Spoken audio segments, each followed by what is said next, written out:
Mister, lascio a lei iniziare, a lei la parola. Il risultato sicuramente penalizzante. A mio parere abbiamo fatto forse uno dei primi tempi più belli della stagione e abbiamo finito 1-0 e questo non è una bella cosa, vuol dire che è un momento dove creiamo molto, sicuramente non ci gira neanche bene, però obiettivamente qualcosina manca perché fare un primo tempo di questo spessore contro una squadra forte come il Udine, la cui classifica a mio parere è bugiarda, finire 1-0 sicuramente non è una bella cosa.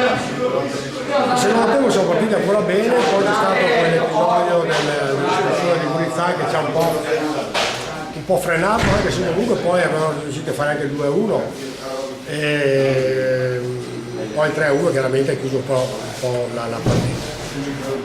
L'analisi di una gara di questo genere è abbastanza difficile da fare perché a mio parere la squadra non ha fatto male e che secondo me è un momento dove tutti quanti dobbiamo stringere i denti, un momento dove appunto, ripeto, le cose non girano bene, ma sta a noi farle girare, sta a noi dare qualcosa in più per riuscire a trovare un equilibrio che oggi facciamo fatica a tenere per 90 minuti.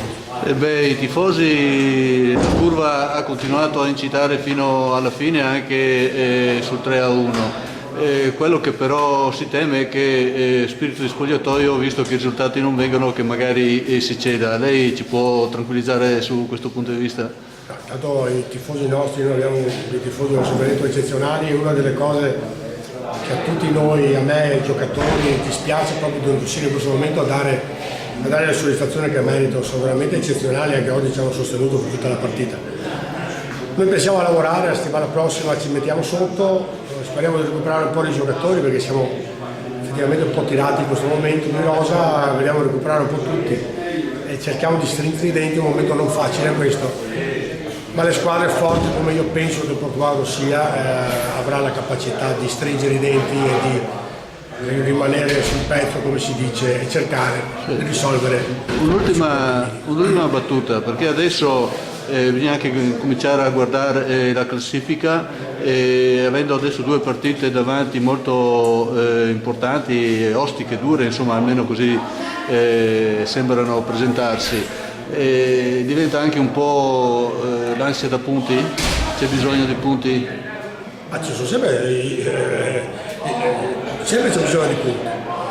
Ripeto, noi è un momento dove facciamo una gran fatica a fare punti per una serie di motivi, anche e questa è una cosa che mi dispiace, mi fa pensare un po' anche con buone prestazioni, non è che facciamo, a parte la partita del derby con Concordia, non sono prestazioni totalmente da buttare via.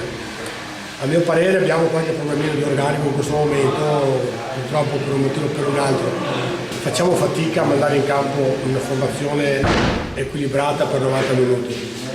Però questo, ripeto, non è assolutamente una cosa che ci deve solo far rimanere ancora più concentrati e io penso che il Portogallo abbia tutte le armi, le risorse per riuscire a rimettersi in carreggiata.